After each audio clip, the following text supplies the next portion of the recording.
अंजलि और नेहा दोनों ही जेठानी और देवरानी थे। अंजलि पूजा पाठ में ध्यान करने वाली, वहीं नेहा मॉडर्न ख्यालों वाली लड़की थी। पूजा के नाम पे वो बस मंदिर में हाथ जोड़कर चली आती थी। अंजलि ने ग्रेजुएशन होम साइंस में किया था, वहीं नेहा ने बीटेक और एमबीए अहमदाबाद से किया था। दोनों की ही सोच में ज़मीन आसमान का डिफरेंस था। दोनों की ससुराल काफ़ी संपन्न थी। 2 से 3 नौकर घर में हमेशा ही लगे रहते थे। अंजलि के पति ने अमेरिका में एक मल्टीनेशनल कंपनी ज्वाइन कर लिया था। 5 साल पहले वह अमेरिका चला गया था, पर अंजलि ने अपने 4 साल के बेटे के साथ अपने ससुराल में ही रहने का फैसला लिया था। शुरुआत के 2 साल तो अंजलि के पति का जल्दी जल्दी आना हुआ था, पर अभी 3 साल से वे इंडिया नहीं आ सका। अंजलि भी फ्रस्ट्रेटेड रहने लगी थी, इसलिए उसने अपना मन पूरी तरह पूजा पाठ में लगा लिया था। कहीं भी भजन कीर्तन रत जगह रामायण हो रही होती तो हर जगह वे प्रेजेंट रहती। वो गणेश भगवान की जबरदस्त भक्त थी। घर में ही एक बड़े कमरे को उसने मंदिर बना दिया था। वो पूजा पाठ के साथ साथ वास्तु ज्योतिष इन सब में घुसती जा रही थी। अंधविश्वास उसके रग रग में शामिल हो चुका था। वो हर काम मुहूर्त और सही योग को विचार कर ही करती। उधर नेहा मॉडर्न ख्यालों के साथ साथ काफ़ी समझदार थी। वो फैक्ट्स पर विश्वास करती थी। अंजलि की तरह धर्म के नाम पर कुछ भी कर जाना उसकी फितरत नहीं थी। नेहा का हस्बैंड यूक्रेन से मेडिकल करना चाहता था, इसलिए उसके फादर ने यूक्रेन भेज दिया था। अब इस साल लास्ट ईयर था उसके कोर्स का। इस बार गणेश चतुर्थी पर घर के दोनों ही बेटे वापस आ रहे थे। घर में खुशहाली छाई थी। अंजलि तो बहुत खुश थी। उसका मानना था कि उसकी पूजा के प्रताप से ही उसके पति इस साल वापस आ पा रहे हैं। नेहा जब उसे समझाती कि दीदी पूजा पाठ एक हद तक अच्छी होती है, उसके पीछे पागल होना कहाँ की समझदारी है। मैं तो जॉब पर चली जाती हूँ, आप ही मम्मी पापा के साथ थोड़ा टाइम स्पेंड कर लिया करिए। वो लोग भी अकेले परेशान हो जाते हैं, और कुछ टाइम अपने बच्चे को भी दे दीजिए। आपके भगवान नहीं आ जाएंगे उसको पढ़ाने लिखाने। इतनी बात सुनकर अंजलि जल भुन जाती थी। वह अपने पूजा पाठ से संबंधित कामों में किसी की भी दखल अंदाजी पसंद नहीं करती थी। वो उल्टा कहने लगती कि ये ऐशो आराम, सोसाइटी में इज्जत सिर्फ मेरे पूजा पाठ का ही प्रताप है, इसलिए भूल कर भी मुझे रोकने टोकने की कोशिश न करना। नेहा उसके अंधविश्वास के आगे हार जाती। उसे डर रहता कि कहीं दीदी कभी किसी बड़े स्कैम में ना फंस जाए, पर फिर मायूस होकर अपने काम पर चली जाती। गणेश चतुर्थी आने में बस हफ्ते भर का ही टाइम बचा था।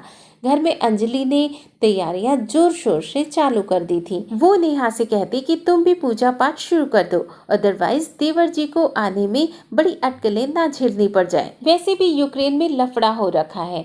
मैं तो भाई तुम्हारे पति के लिए पूजा पाठ नहीं करने वाली।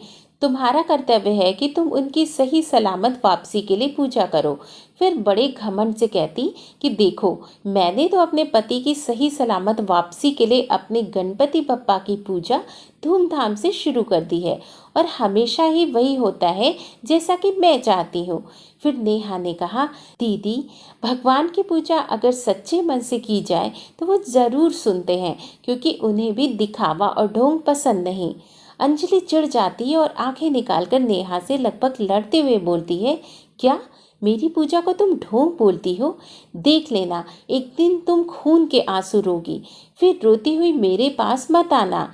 नेहा मुस्कुराती हुई वहां से बिना कुछ कहे चली जाती है। उनके सास ससुर को भी अंजलि का ये व्यवहार बिल्कुल भी पसंद नहीं आया था। दिन बीतते गए, आखिर गणेश चतुर्थी का दिन आ गया। चारों तरफ मंदिर सजने लगे। रात रात भजन कीर्तनों की तेज तेज आवाजें सुनाई देने लगी। आज ही अंजलि और नेहा के पति को इंडिया वापस आना था। सुबह का समय था। लैंडलाइन का फोन बजता है। दौड़कर अंजलि उठाती है। उधर से अंजलि के पति की थोड़ी घबराई हुई आवाज़ सुनाई देती है, तो वे अंदर तक अनहोनी की आशंका से कांप जाती है। उसकी ऐसी मनोदशा देखकर नेहा लपक कर फोन ले लेती है और दूसरी तरफ बात करती है, तो उसके जेठ बताते हैं कि उसके ऑफिस में गन वायलेंस होने की वजह से सभी लोगों को अरेस्ट कर लिया गया है। इंक्वायरी कंप्लीट होने पर ही सबको छोड़ा जाएगा। इन सब प्रक्रिया में लगभग हफ्ता 10 दिन का वक्त लग जाएगा। उसके पहले मेरा वहाँ आना बिल्कुल भी पॉसिबल नहीं है। तुम लोग चिंता मत करना, प्रोसेस पूरा होते ही मैं वापस आ जाऊंगा। अंजलि चिल्ला चिल्ला कर रोने लगती है। हे भगवान, मेरी पूजा में क्या कमी रह गई थी जो उन पर मुसीबत आ गई। जरूर किसी की बद्दुआ का असर मेरी पूजा से ज़्यादा था।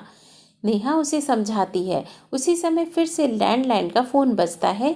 नेहा ही रिसीव करती है तो उधर से नेहा का पति बताता है कि मैं फ़्लाइट में बैठ चुका हूँ, परसों पहुँच जाऊँगा। नेहा ये सुनकर बहुत खुश हो जाती है क्योंकि सभी लोग अटकलें लगा रहे थे कि रशिया और यूक्रेन के बीच वॉर की वजह से नेहा के पति का आना मुश्किल होगा, पर बिना किसी परेशानी या मुश्किल के सही सलामत उसका पति वापस आ रहा था। अंजलि को जब यह सब बात पता चलती है तो कुछ तो उसे समझ आता है कि सच में नेहा तो कभी भी पूजा पाठ नहीं करती। पूजा के नाम पर वह सास ससुर की सेवा व उनके साथ टाइम स्पेंड करने को ही ज़्यादा इम्पोर्टेंस देती। फिर भी गणपति देवा उस पर ही प्रसन्न है। शायद मैं ही दिखावा करने के चक्कर में सच्चे मन से पूजा नहीं कर पाई, और ये सोचकर उसकी आंखों से आंसुओं की धारा बह निकली। सही बात है दोस्तों, भगवान भी चाहते हैं कि उनकी पूजा के नाम पर अंधविश्वास और ढोंग करने की बजाय सच्चे मन से उनको याद कर अपनी एनर्जी केवल पॉजिटिव चीज़ों में ही लगाएं, तभी पूजा का असली मकसद पूरा होगा। आशा करती हूँ कि आपको मेरी द्वारा रचित ये कहानी बहुत पसंद आई होगी। इसी तरह की और भी कहानियाँ देखने के लिए मेरे चैनल को सब्सक्राइब जरूर करें। आपने मेरी वीडियो को पूरा देखा, इसके लिए बहुत बहुत धन्यवाद।